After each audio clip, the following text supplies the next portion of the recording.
Hello, welcome to the Misophonia podcast. This is episode 2. My name is Adil Ahmad, and I have Misophonia. On this week's episode, I share a great conversation I had with Andrew, a graphic designer who lives in Tacoma, Washington.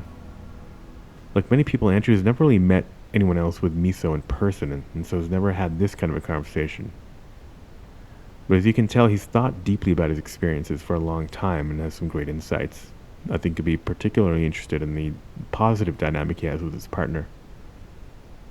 Before we get started, just a reminder that I'm adding some brown noise to the background of all these interviews to help mask triggers, in case you're wondering what that sound is. I'd love to get feedback on that or anything about the show. Just email hello@misophoniapodcast.com or through any social channel. I also want to give a quick shout out to another podcast that was sort of an inspiration as I was researching other podcasts that deal with misunderstood conditions for ideas on interview style, tone, content. And that's the Tourette's podcast by Ben Brown, which features his conversations with people with Tourette's syndrome. I make a really casual reference to it at the beginning of this podcast, but I want to highlight it here because Ben's created a show that's extremely well produced and insightful, even for people who don't have Tourette's, and I hope to achieve some of what he's done with the Misophonia podcast. He was extremely kind when I reached out about my podcast, and I'm grateful for that. Huge fan of Ben and the Tourette's podcast, so check it out. Alright, without further ado, hope you enjoy my conversation with Andrew. So welcome, Andrew. Glad to have you here. Thanks for having me. I'm excited that someone's doing something like this. It's definitely different. Yeah. No, it's very niche, and there's nothing like this. I mean, there's a great actually podcast about Tourette's, and I'm like, if Tourette's is a podcast, we should have a podcast too. Yeah. So, and it's a similar thing. It's like just people coming on, talking about their experiences. We even have a sponsor, and I'm like, wow. I mean, You got a sponsor already? No, not us. Tourette's. So I got nothing. Oh, okay. I was like, wait, what? Totally. Yeah. No. Dang, you're doing good, man. This is totally DIY. Nice. No, this is So, So tell me a little about you. Like, where are you located? So I actually just moved to Tacoma, Washington. I moved from Colorado Springs about 2.5 weeks ago. Wow. Okay. What brought you there? Like a job or? So 2 years prior, I lived in St. Louis. Moved to Colorado for school because I separated from the Air Force, and I kind of grew up from like my teen years onward in Colorado, and that's where all my family is. So I moved back there for school. Brought my wife with me, but my wife already has her degree. She has her master's in historic preservation, and she wasn't finding any work in Colorado Springs or Colorado in general. Gotcha. So we ended up finding work out here for her, and neither of us have lived on the West Coast, so we were interested to see what life is like out here. Oh, it's nice. I lived many years. Found work and yeah, that's awesome. Yeah, my first job out of school was in Seattle, actually. And, nice. Yeah, that's a nice part of it. I mean, Tacoma is great too. It gets kind of like a bum rap, but yeah, I like Tacoma. It's not bad. It's I really like the area. Everyone's been friendly so far. It's definitely from how everyone describes it, it's nowhere near as bad as St. Louis was. Like the certain parts of St. Louis. Yeah. Cool. And then so you said, so your wife is doing work there. You were a student. What's your kind of day to day? Oh yeah, I didn't really elaborate on that. So I'm still a full-time student. I transferred schools, and now I'm 100% online. So that kind of opened up availability to my wife. Wherever we found work, we could move there. So I am currently in school for graphic design. Gotcha, and that's great. So you're doing it online. You don't have to go in and hear anybody around you. No, it's actually really cool. Like they do like lectures online, so it's live. So like you can actually talk, and it's different, but I much prefer it to the classroom personally. Oh, so if is it like a call with a lot of other students on the call at the same time, or? So the first couple classes, which the standard introductory classes, there was a lot of students because they combined. Like it was just one teacher would give a lecture to like 4 classes, so there's a lot of people, and it was like the text box was just everyone like, hey, what video games do you like to play and stuff? Because there's no moderation. It's horrible. But once you start getting into like the actual core classes, it's so much better. So I was wondering, do you so you get the text boxes, do you also hear their sounds too all at the same time, or is it a little bit more civilized? Oh no. So everyone's muted standardly, uh, Gotcha. right off the bat. But if he asks a question, there's like a little button to raise your hand. Hmm. And then from there, like if he calls on you, he unmutes you and you actually like converse with him. Or Gotcha. him, sorry. Okay. Not to my current teacher's a male, not Okay. Sorry. to. Yeah. Yeah, yeah. Cool. Okay. Okay. Well, yeah, that's great. And then graphic design is something you can probably do independently as well. I don't know if you've Oh thought yeah. about, did you choose this with any kind of misophonia in the back of your head telling you that, here's a career that I could kind of do on my own or not be bothered too much? A little bit. I wouldn't say it was the driving factor, Yeah. but I currently I have a job doing graphic design that I do remotely, and it's very nice to be able to like control the Yeah. environment. Um, And we'll get to some of your yeah, mechanisms yeah. and all that stuff and gear later, armor, I call it actually. Yeah. So how long you had misophonia then? Yeah, as far back as you remember. So it's been like mine kind of aligns with like from what I've seen that the whatever research been done kind of points to is that point where you kind of hit puberty and like your brain starts going through Yeah. all like massive changes. Um, so I'd say since maybe like 13 years Yep. old or so is when it started developing. Yeah, it seems very Um, average. Do you know, yeah. were there particular people who were your first triggers? Yes, my father. Again, very constant. Yep. Yeah, he is chewing. Yeah. Uh, and it's like I don't remember like the tipping point as like when it started happening, which is really weird. It's like kind of when I started. I'm not blind, but like I have really bad vision. Hmm. It's like that transition from being able to see clearly to having horrible vision where you need glasses. You don't realize you need glasses because it's so subtle. Gotcha. Until you like once I figured out, what misophonia was, I was just like, this is it. Like Yeah. this is me. Yeah. Did you find out about it back then or later? Oh no. Yeah. So I was already graduated out of high school and in college, my first attempt at college before Yeah. before the Yeah. Air Force. And my sister sent me. It was like in a meme format almost, A where it was meme, not mean format, but not with a an meme, M. yeah, Yeah. Yeah. meme, like a Okay. funny kind of thing. Yeah. Um, and she was like, "Ha ha ha, this is so you." And I looked into it, and I was like, "I know you're trying to be funny, but like, I think this is actually me." So she's Yeah, okay. So your sister sent you this meme, haha, like this is you. yeah. Because obviously she doesn't have it, right? Or Oh is it no, just no you? one in Okay. my family But has she'd it. obviously, yeah, they'd all have seen you freak out about it over the years, and Yeah, and it wasn't like a. I don't know. I haven't seen a single person. I've never met anyone that has it. But I've never.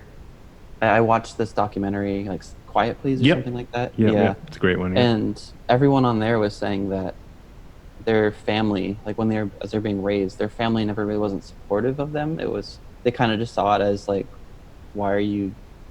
That's different. That's not a real thing. It's why are you being Being an so asshole. mean? Yeah. Yeah, why Hmm. are you being an asshole? Like we're just chewing and eating our food, and you got no other option but just to Yeah. just hold it in. It gets roped into the fingers on a chalkboard, like that. Everyone uses Oh that yeah. annoying thing. That's yeah. Okay, fine. Yeah, that's the cliche, but this is something on another level.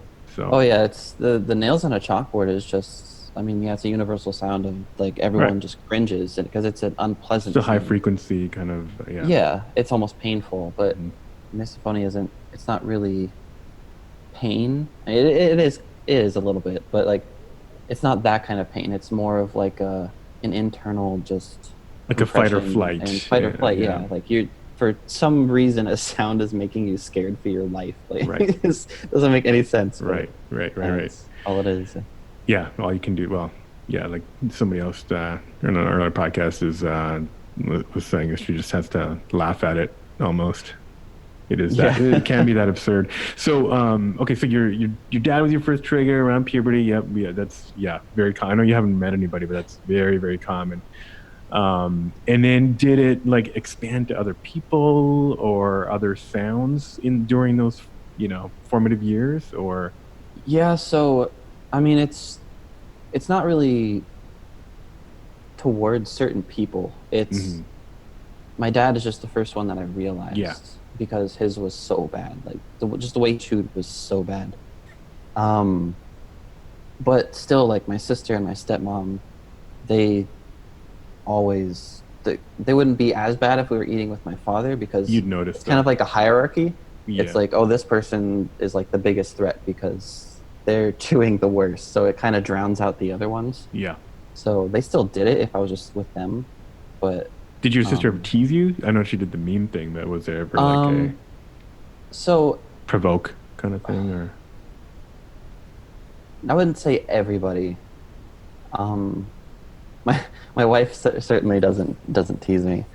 Um, she's really supportive of that. But my family before even Misophonia was even like a name, like a known name, they would purposefully chew badly, yeah, not badly, but like more obnoxiously, yeah.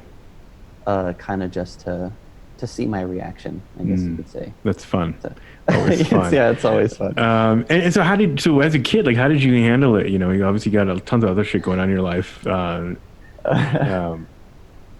Yeah, I but wouldn't say I had were you just kind of confused? Obviously, you don't know, there wasn't a name. Were you just kind of confused or just think that, hey, yeah, just maybe just, I'm not getting along with my dad or, um, just no, annoyed. You I heard that. I wouldn't. just have an extra annoyance or something. Yeah, like I didn't really know what to think, Yeah. honestly. It's clearly no one else was bothered by this. Right. Right. Um, people would say, yeah, of course it's annoying when people chew obnoxiously. And it's like, no, that's not the point. It's not It's not what, yeah. annoying. Yeah. I mean, it is annoying, but it's so much more than that. Yeah. And it was so weird that nobody else had the same reaction that I felt. And I was like, is everyone just internalizing this so much better than Mm-hmm. me? Like, Mm-hmm. um, Did it uh, affect school? Did it affect like, exams and So I feel like I I'm luckily not a got out very without it affecting school. If I were to try to do school now, I'd be, well, in a classroom setting as opposed to hmm online, I'd be like, wouldn't be able to concentrate. But I was curious if it affected that anything there for you. so I am not 100% certain. I don't really have a good gauge for that. I I didn't really care for school too much Yeah. as a kid, sadly. So I mean, my grades weren't the best, so I couldn't really tell you if I suffered because of Mm-hmm. that. That wasn't the reason why they weren't bad. But having gone back to an actual in-class setting for a year in college, I can definitely say that uh, it's really common to just for students to bring snacks and like Yeah. bags of chips and just bags of anything, Yep. and that definitely drowns out what the rest of the teacher is saying. But I generally like to sit in the front of the class because I'm actually there to learn now. Yeah, yeah. Does sitting And at the front though, don't you get the rush of everything coming from behind you and suffocating you? Or I sometimes wonder, is it better at the front or better at the back? that's a good point that I never really thought about it like that. I Because I'm just thought assuming it like this at as the back, the sound is in front of you and you're probably closer to the door. You can just get the fuck out of there. yeah, yeah, just leave. Yeah. Yeah, I never really thought about that. I sat at the front because I wanted to Whatever focus works. more and I Yeah. wanted to have, I guess, Well, you more won't get any visual responsibility. triggers either if you're right at the Exactly, yeah. front.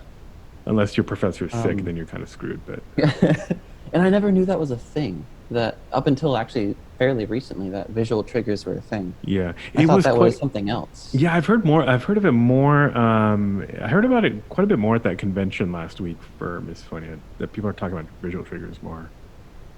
Yeah, like even if there's no sound, Yeah. I personally find eating extremely repulsive. Like Hmm. just watching someone eat, Hmm. it looks disgusting. I don't know why. I can eat just fine Hmm. and I can chew just fine. But as far as like watching someone else eat, Well, all sorts it's of disgusting animals do the same thing. We're just another animal. So Yeah. yeah. And did you and so so when you're eating, so if so obviously eating is a bit like as for me, eating is a big has its issues. hmm Are there things you learned to do to get around other than getting out of there? Like, do you eat a lot faster? Or do you kind of try not to sit like try to like not to sit down so long at family meals and whatnot? Maybe um, try to walk around or volunteer to wash dishes or something, Um, or just deal with it, or yeah, my route that I've always taken is to sit there in pain and yeah, yeah. just have that constant feeling. What I like to do is I'll often, to me, it seems like I'm being very obvious with how I'm acting, but I've never Mm-hmm. really had anyone call me out. Like, why are you acting so weird? Um, I will just cover my ears. Mm. Generally have like a finger in each ear and kind of just wiggle them a little bit Yep. to drown out the chewing with the muffled kind of just scratching Yep. sound. That's That's what. Yeah. I yeah. definitely heard that. People have been also talking about mimicking. So just like if you, and I don't know how this would work in a in that kind of environment, but copying that sound, like if somebody is triggered by eating chips, themselves eating chips Oh louder, yeah. the mimicking is also a coping mechanism that people use. So Yes. Yeah, like just now when my wife and I were having nachos for lunch, um, me eating those nachos kind of drowns out yeah, her chewing, but right. like I have to try and chew when she's chewing Yeah, yeah. or turn up the TV that we're watching Gotcha. pretty substantially to try and mask it in between the whole chewing. But yeah. Yeah, yeah, yeah. But yeah, that definitely works to a certain degree. Gotcha. So how yeah, so how okay, so moving on to I guess kind of, now-ish, like how does it affect your life today? Obviously, like literally today it affected your consumption of nachos with your wife. Life altering. Yeah. Um yeah, so and then you kind of go into school in an online environment. Is there other situations where you have to deal with it quite often? There's not. So one thing that my wife has asked me about is Mm, she's like, how can you enjoy movies? yeah. Because it's just what you do when you go to the theater is chew Yes. on popcorn, you eat popcorn. A lot of And people just that's don't. That's a lot of people just don't go to theaters. And thank yeah. God for like Netflix and surround sound and Oh yeah. yeah. Um I would have to say that it's with a movie, generally they're loud, to where it only bothers me in those like quiet scenes Yeah. in between. But I went and saw Midsummer, and I I don't want know to if see you've that. seen that. No, You I haven't want seen it? to. No, I want to see Okay. that. Yeah. Um, it is one of the most quietest Yeah, movies I would bet. I've ever watched, and it was painful. It was before or up until everyone like finished their popcorn and their stuff, it was painful just because every noise was super Mm-hmm. audible. Just Mm-hmm. because there's almost like no soundtrack to that movie. Mm-hmm. It's all just like dialogue, but it's not necessarily loud dialogue. So Right.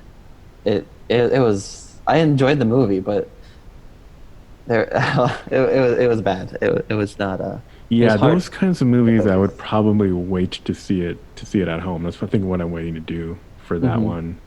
I'll probably see action movies, but I can't stand Oh action yeah, movies, action so movies. Yeah. so I don't really watch them. So it's like I have no other reason to go there unless it's like I have to take the kid to a kids movie. hmm But then I usually try to go to one with a couch and a bar and fall asleep or something. But yeah, movies. A lot of people just ignore. I tried to use one of those. Every movie theater has got those like audio tour kind of headset kind of things that basically turn up the volume. It's not noise canceling, but it turns up the volume and it's like a headphone of the dialogue and everything. They have those? Yeah, yeah, it's federally mandated, like Oh, ADA kind of thing, and so you can ask them at the front to get this. Like it looks like an audio tour at a museum, and so it's like an audio tour guide kind of thing, and I think it just turns up the dialogue, so it's meant for like hearing impaired, And a lot of people have talked about it, on Facebook groups, but I didn't find it that interesting. It turned up the dialogue, but it turned up all the high frequencies of the person talking, and Oh, it just kind of sounded kind of gross. Anyways, I've in never its never own seen way. those at a theater Yeah, they're before. not. I mean, I didn't really know about it until somebody mentioned in Facebook group for Misophonia, and but it is like at every theater. It's like a law. Huh. They So need that for like hearing impaired. yeah. So I mean, you might want to try that, but I could I try asking, didn't. but Yeah, you could. I mean, it'd be worth trying just for an experience. You don't have to wear it the whole time, but I mean, yeah, just because it's free. So Um, nice. so yeah, movie theaters. Okay, so yeah. So you sounds like relatively you've kind of like negotiated your life in a way that it's manageable, that you're able to Yeah, manage it more. I've had a lot of experience with like repressing it Yes, that it still bothers me to the same extent, but I have so much like freedom, training to yeah, training it's and freedom. Yeah, just keep it in that it's it's not it's not going to like destroy my life. I yeah, said like on that documentary, that one woman, right. like I felt really bad because like she was breaking down every time she was talking about it. I couldn't. It took me 3 tries to finish watching that movie. I couldn't sit through it. Yeah, it was difficult. Yeah, yeah, a Mm. lot of people are having a hard time. And so we talked to so what kind of like I mentioned, what kind of gear do you use any gear? Like headset. I use, I've got different form factors of over the Hmm. ear, what you're wearing, wired and wireless in case my, batteries run low or whatever. Anything or earplugs. I don't really use earplugs, so yeah, I'm curious if what you kind of carry around with you. So I don't have any gear. Recently, I've seen on the subreddit as well as on that documentary that they have those like almost reversed hearing aids kind of things that like Yeah. drown out and like muffle out certain sounds. Um, I would be interested in getting those. I at the current moment don't like have the funds to buy them, but I'd love to try those out. But as long as we're in the household, like I have some over the ear headphones Mm-hmm. that like they're sound canceling. Are those So if Sennheisers? I think they're the yeah, Sennheisers. yeah, those Yeah, that was my Sennheisers, favorite. super nice. Um, yeah, that's also another thing that I don't know if this is in pair with misophonia, but my like and also like I played music almost my whole life. Mm-hmm. Um, I have very sensitive ears to just sound in general, and like I can hear tones very clearly and like differentiate certain tones and hear like undertones and that kind of thing. More than just perfect pitch, like you can take apart a chord or something and hear the Yeah, yeah. and like a lot of what I like to do is when I really like a song, I like kind of dissecting the layers of it. That when you listen to a song, it's kind of just it's meant to be everything at once, and a lot of it, and like a lot of pop music. Um, People don't realize that the singer's voice is generally two different pitches of the singer singing the same Yeah. line and paired together. They Yep. can't hear those two voices. They just hear it as one voice. Right. But I can hear like there's multiple layers of the same person singing that. Yep. Yep. Yeah. Yeah, kind of like sometimes it's artificially done with a chorus effect, but sometimes they do Yeah. double track it, and yeah, it makes it more interesting. More than just harmony, like they literally will repeat the same thing, and just to give it a little bit of Yeah. depth. Yeah, yeah, yeah. Just the overlay. Yeah. Cool. Yeah, no, that's interesting. Yeah, I don't know if it's universally like misophonia people are have like perfect pitch or anything, but I've definitely heard that, and also I've heard people that like will go to a concert and hear everything happening in the room, not just the Oh stage, but yeah. like behind you, conversations beside you. So, and the people around, so your wife is really then the only main person around you, and she seems pretty supportive. Yeah, she's very supportive. We watched the documentary together. Okay. I'd never seen it. We watched it the first time together. Yeah. Because I was hoping that it would further explain in like other people's words what it's Hmm. like as opposed to mine because I'm really bad at explaining things.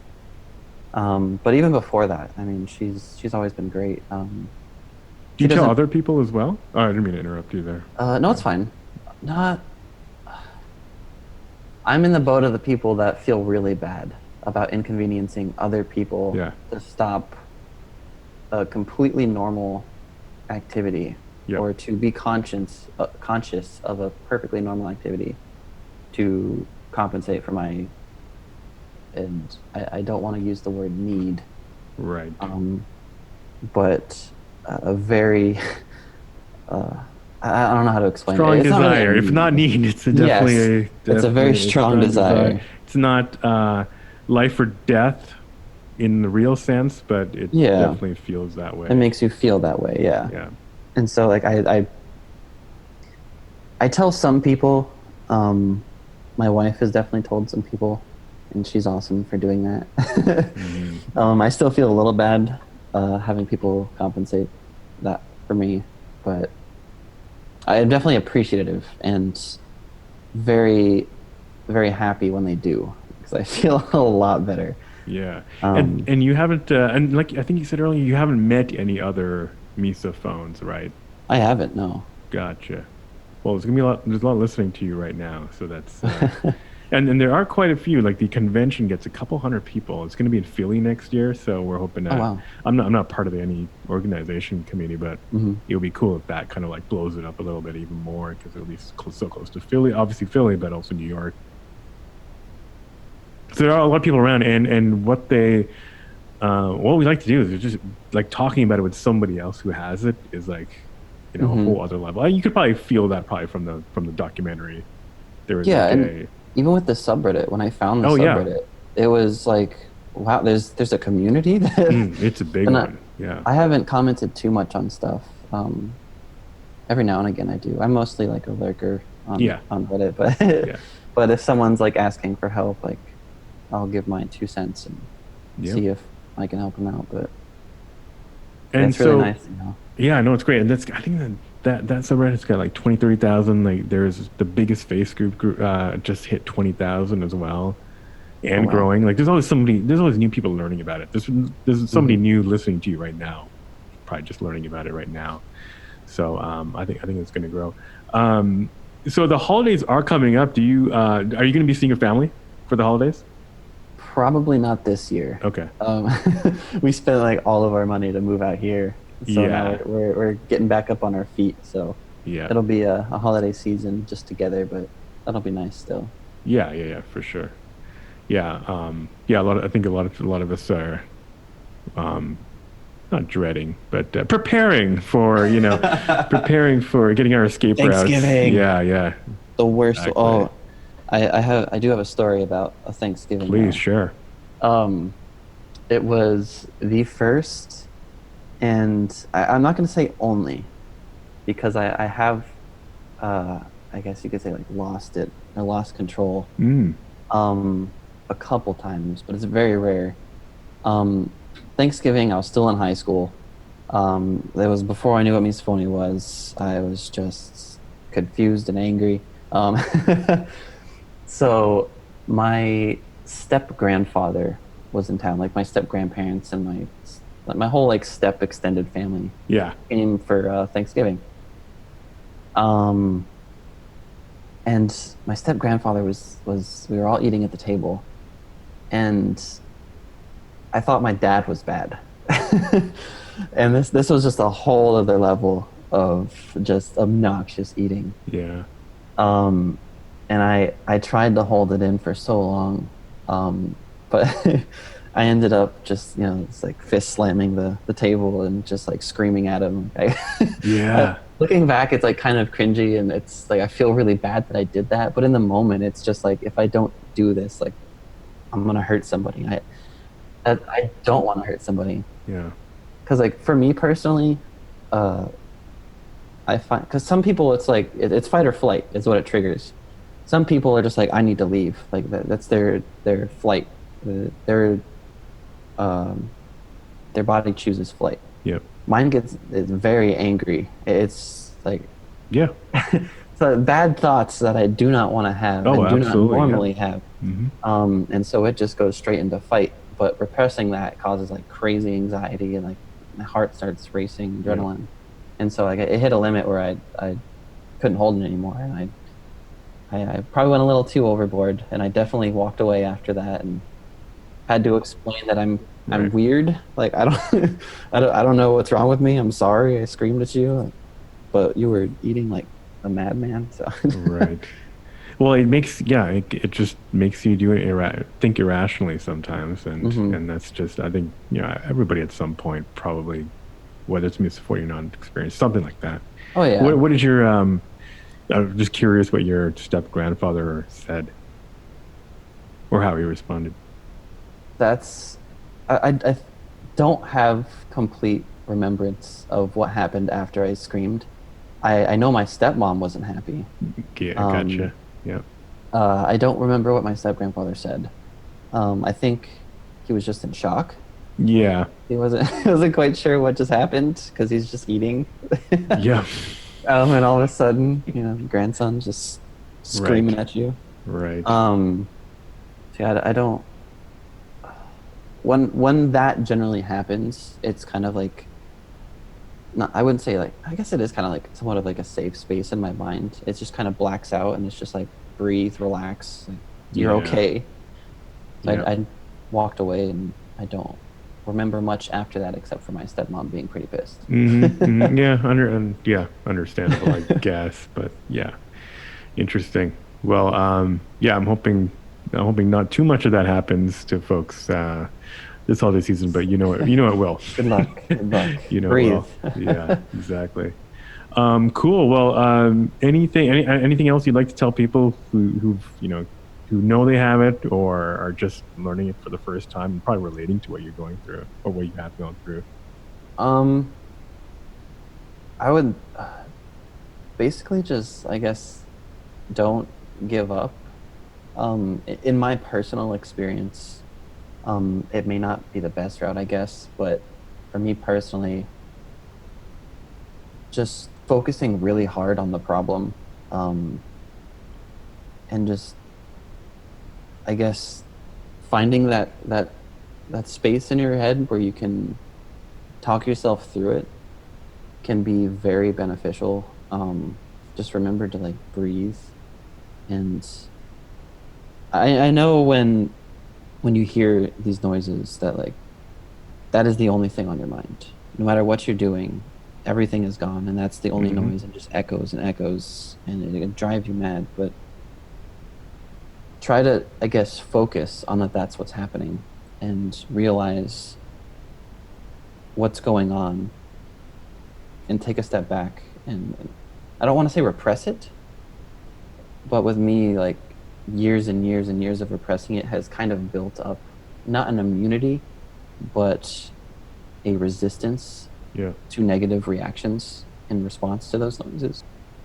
So I don't know. I don't know if that would help anybody, but Yeah, and you also probably know with just stay strong. experience that the sound will be, even though it doesn't feel like it, it will end at some point, whether It it's the will, end yeah. of the meal or whatever.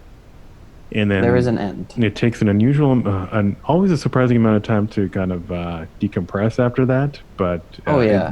you will. So Depending upon the severity of the sound, a lot of the times it just, even though the sound is over, your mind is still so hyper focused on that sound that yeah, it's just echoing again and again in your head. yeah.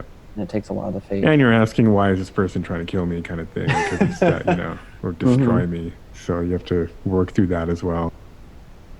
Well, cool, Andrew. I mean, this has been great. Yeah, this is going to help a lot of people, and good luck to you Appreciate it. and your fight. Don't give up. Oh no, never will. Thanks for doing this. Yeah, It's a great idea. awesome. Appreciate it. Hope you liked my conversation with Andrew. Thank you, Andrew. I really enjoyed that chat, and thank you all for listening. Make sure to subscribe to hear more stories of misophonia next week. I'm actually bringing a conversation with a sufferer living in the Netherlands. If you'd like to be a guest, just go to misophoniapodcast.com and click the Be a Guest link. If you like what you hear and want to support the podcast, let me know by leaving a review on Apple Podcasts. That really helps raise the profile in their algorithm and lets other people discover the podcast more easily.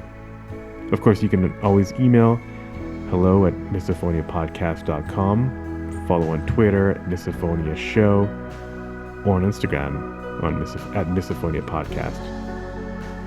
The music is by Moby. And until next week, wishing you peace and quiet.